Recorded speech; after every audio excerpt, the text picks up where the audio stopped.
Welcome to EFM's 3 p.m. News. I am your presenter, Nerissa Bostwick. On the local scene, Prime Minister Dr. Ralph Gonsalves has expressed his satisfaction with the ongoing bilateral cooperation between India and St. Vincent and the Grenadines. He did so last week during a courtesy visit by the High Commissioner of India, His Excellency Subhash Gupta. Prime Minister Gonsalves assured the Indian High Commissioner of St. Vincent and the Grenadines' continued support to India at the United Nations and multilateral fora.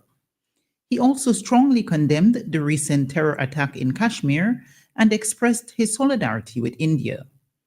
Meanwhile, Minister of Tourism, Civil Aviation, Sustainable Development and Culture, Carlos James, warmly welcomed the Indian High Commissioner to St. Vincent and the Grenadines during a courtesy call at the office of the Prime Minister. At the office of the Minister, the meeting represented opportunities for infrastructural development and the South-South cooperation, fostering deeper cultural exchanges, tourism collaboration, and sustainable development partnerships between our countries.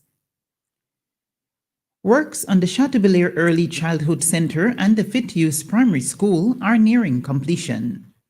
This project is being funded by the Caribbean Development Bank, CDB, through the Basic Needs Trust Fund, BNTF, in partnership with the government of St. Vincent and the Grenadines.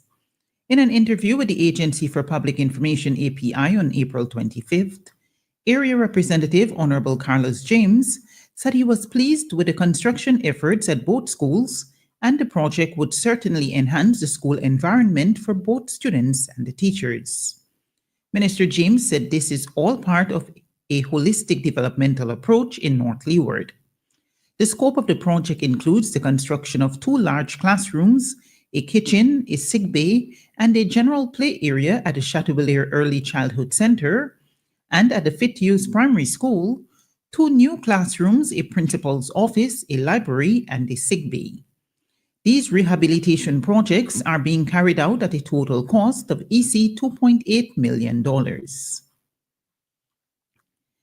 The Plant Protection and Quarantine Unit in the Ministry of Agriculture, Forestry, Fisheries, Rural Transformation, Industry and Labor, in conjunction with the St. Vincent and the Grenadines Bureau of Standards, will be conducting surveillance to test the pesticide residue on commonly consumed food products entering St. Vincent and the Grenadines.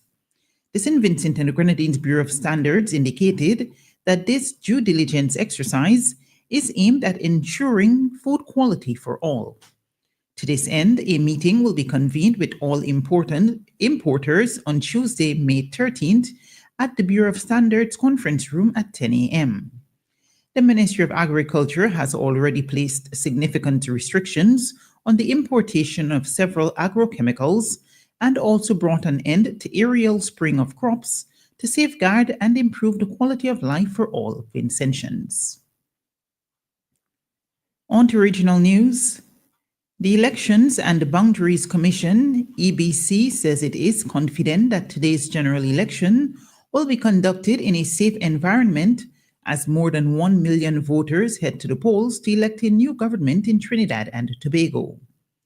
Under the stewardship of the Trinidad and Tobago Police Service, TTPS, the Commission has collaborated with the police to ensure that robust security arrangements have been instituted to safeguard voters, election personnel, and the integrity of the electoral process, said the EBC's Chief Elections Officer, Fern Narciscope.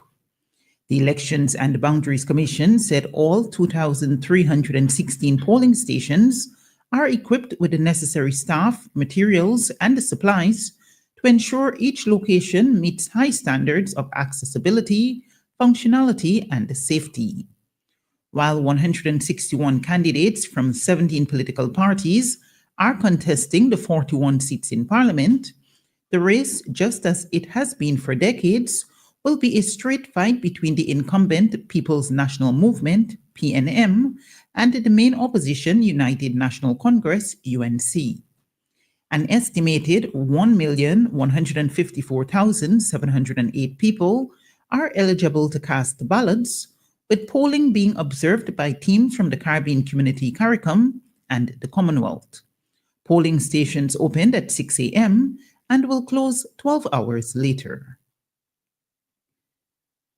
The Rights of the Child Commission in Guyana has issued a call on law enforcement, judicial authorities, and the social services to act urgently, ensuring no stone is left unturned in the pursuit of truth and justice, as it expressed its outrage over the tragic death of 11-year-old Adriana Young. The young girl's body was discovered last Thursday morning in the pool of the Doubleday Hotel after she was reported missing the day before.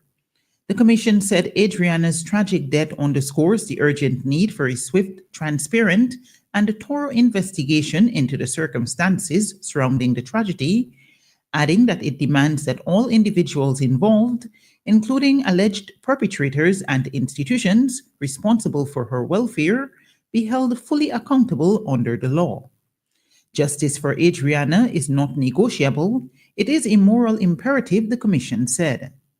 According to the Rights of the Child Commission, the tragedy must galvanize systemic action, and the Commission has urged communities, caregivers, and institutions to remain vigilant advocates for children's safety.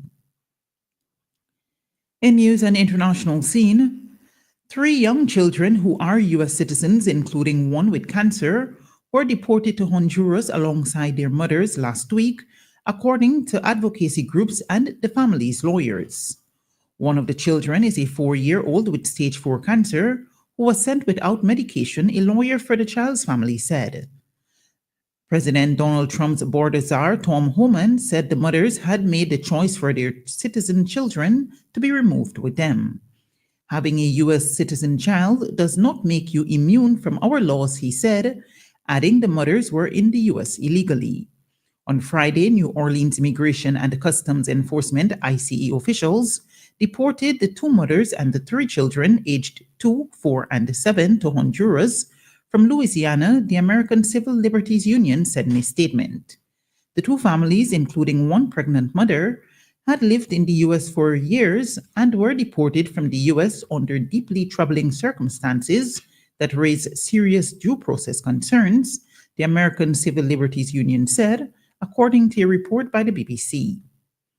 And finally, in the news at this hour, the supply of electricity is gradually returning to parts of Spain and Portugal, the country's grid operator said, following today's major power outage.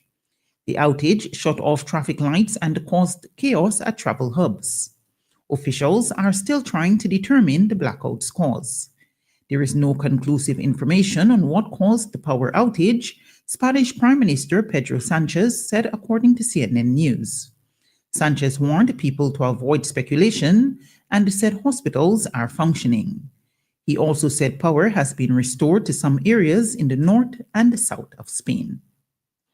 This has been WeFM's 3 p.m. News. I have been your presenter, Narissa Bostwick. Our next newscast will be presented at 5:30 p.m. Be sure to join us then.